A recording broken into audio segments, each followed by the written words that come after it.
Hello and welcome to Concept Classes. So today's class is about photosynthesis. आज की class में हम photosynthesis से रिलेटेड सारे कॉन्सेप्ट्स को क्लियर करेंगे, राइट?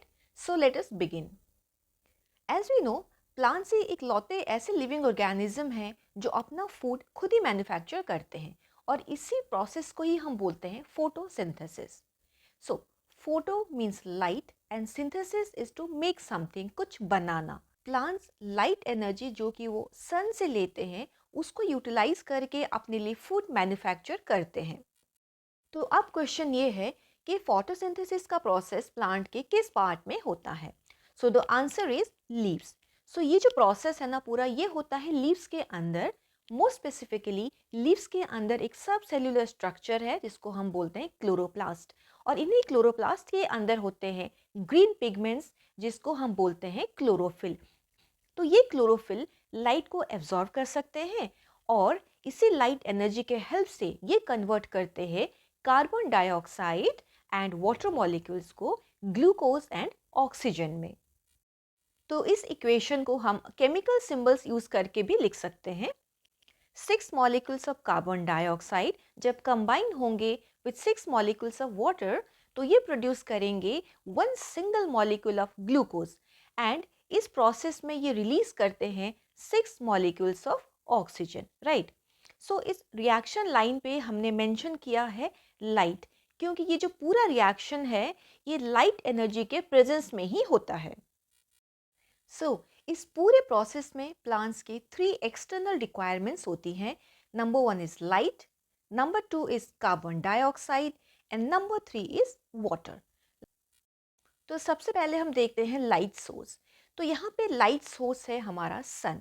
तो सन से जो लाइट मिलती है उसी लाइट को ही डायरेक्टली क्लोरोफिल यूज करके फोटोसिंथेसिस के प्रोसेस को कैरी करते हैं.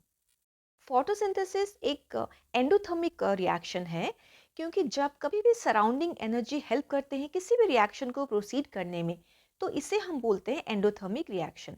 और इस केस में हम देख रहे हैं कि एनर्जी ट्रांसफर हुआ है इन्वायरमेंट से, दैट इज द सनलाइट जो एनवायरमेंट से ट्रांसफर हो रहा है क्लोरोप्लास्ट में through light. That's why this photosynthesis is an endothermic reaction.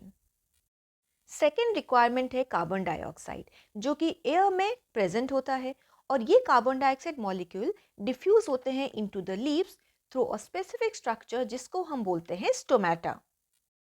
ये स्टोमेटा टाइनी पोर्स होते हैं जिसके थ्रू गैसेस एक्सचेंज होता है. दैट मीन्स इन्वायरमेंट से कार्बन डाइऑक्साइड इन्हीं पोर्स के थ्रू लीव्स के अंदर जाते हैं एंड सेम पोर्स के थ्रू ही ऑक्सीजन बाहर आता है. और ये जो ऑक्सीजन बाहर आता है ये फोटोसिंथेसिस के प्रोसेस में ही फॉर्म होता है जिसको लीव्स क्या करते हैं एयर में रिलीज करते हैं. जो स्टोमेटल पोर्स के थ्रू गैसेस एक्सचेंज होता है वो पोर्स हमेशा ओपन नहीं रहते हैं.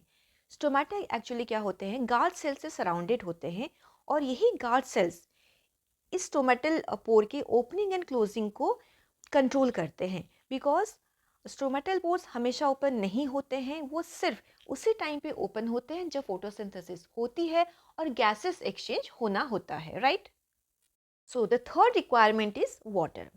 तो देखो सॉइल में वाटर एंड मिनरल्स होते हैं, एंड प्लांट्स के जो रूट्स होते हैं ना वो भी सॉइल के अंदर होते हैं, राइट. सो रूट्स सॉइल से वाटर को एब्जॉर्ब करते हैं एंड लीव्स तक पहुंचाते हैं थ्रू कैपिलरीज. एक पाइप सिस्टम होता है जिसको हम बोलते हैं जाइलम. सो आपने देखा लाइट मिल गया सन से, कार्बन डाइऑक्साइड मिला एटमॉस्फेयर से, और वाटर मिल गया सॉइल से. तो अब क्लोरोफिल के अंदर कार्बन डाइऑक्साइड और वाटर से क्या प्रोड्यूस होगा in presence of light, produce होगा ग्लूकोज एंड ऑक्सीजन, राइट. तो ये जो ग्लूकोज फॉर्म कर रहा है प्लांट्स, ये ग्लूकोज को वो कैसे यूटिलाइज करता है आओ आप ये देख लेते हैं. तो the first utilisation is cellular respiration जो कि ग्लूकोज को ब्रेक करता है और रिलीज करता है एनर्जी. सो आप कंपेयर कर सकते हो ग्लूकोज को एक बैटरी के साथ, क्योंकि फोटोसिंथेसिस सनलाइट की एनर्जी को ग्लूकोज मॉलिक्यूल में ट्रैप करता है, एंड प्लांट्स के डिफरेंट सेल्स को जब भी एनर्जी की नीड होती है वो ग्लूकोज को ब्रेक करते हैं और एनर्जी को यूटिलाइज करते हैं. Secondly, number of glucose molecules combine होते हैं और फॉर्म करते हैं सेल्यूलोज जो कि एक कॉम्प्लेक्स कार्बोहाइड्रेट है जिसे प्लांट्स अपने सेल वॉल को स्ट्रेंथन करने के लिए यूज़ करते हैं। थर्डली, ग्लूकोज मॉलिक्यूल कंबाइन होते हैं, स्टार्च फॉर्म करते हैं, और स्टार्च भी एक कॉम्प्लेक्स कार्बोहाइड्रेट है, बट एज सच इसका कोई फंक्शन नहीं होता है प्लांट सेल में। ये बस ग्लूकोज का एक बेटर फॉर्म है लॉन्ग टर्म स्टोरेज के लिए, बिकॉज ये ज़्यादा कॉम्पैक्ट होता है एंड इनसॉल्युबल भी होता है, जिसकी वजह से वो ऑस्मोसिस के थ्रू सेल के अंदर वाटर ड्रॉ नहीं कर पाता है। सेकेंडली, जब फोटोसिंथेसिस नहीं होती है, लाइक नाइट टाइम पे, रात के समय पे फोटोसिंथेसिस नहीं होती है बिकॉज वहाँ पे सनलाइट अवेलेबल नहीं होता है। तो ऐसे कंडीशन में प्लांट्स क्या करते हैं, प्लांट सेल्स स्टार्च को ब्रेक डाउन करके उसी एनर्जी को रिलीज करते हैं, दैट इज ग्लूकोज को रिलीज करते हैं एंड यूटिलाइज करते हैं। तो नेक्स्ट यूज़ है ग्लूकोज का इन प्लांट्स में, वो है फॉर्मेशन ऑफ एमिनो एसिड्स। वो कैसे, देखो, ये जो ग्लूकोज है ना, ग्लूकोज मॉलिक्यूल, ये कंबाइन होते हैं विथ नाइट्रेट आयंस। अब ये नाइट्रेट आयंस आते हैं सॉइल से, क्योंकि सॉइल में बहुत सारे मिनरल्स भी होते हैं, और जब रूट एब्जॉर्ब करता है वाटर को तो मिनरल्स भी साथ में आते हैं लीव्स तक, पूरे प्लांट तक, राइट। तो ये नाइट्रेट के साथ कंबाइन होकर glucose molecule amino acids form करते हैं, एंड ये एमिनो एसिड्स कंबाइन होकर फॉर्म करते हैं प्रोटीन्स। लास्टली, प्लांट्स क्या करते हैं, इन ग्लूकोज को एक फ्यूचर एनर्जी रिसोर्स के तरह भी स्टोर करते हैं in form of oil and fats, specially for seeds. तो ये थे सारे यूटिलाइजेशन जो glucose as an end product हमारे फोटोसिंथेसिस में बन के आता है, एंड जो ऑक्सीजन रिलीज होता है एटमॉस्फेयर में, that aids to our respiration. Clear? So I hope कि photosynthesis is clear to you. अगर वीडियो अच्छा लगा हो तो एक लाइक ज़रूर करना और चैनल को सब्सक्राइब करना।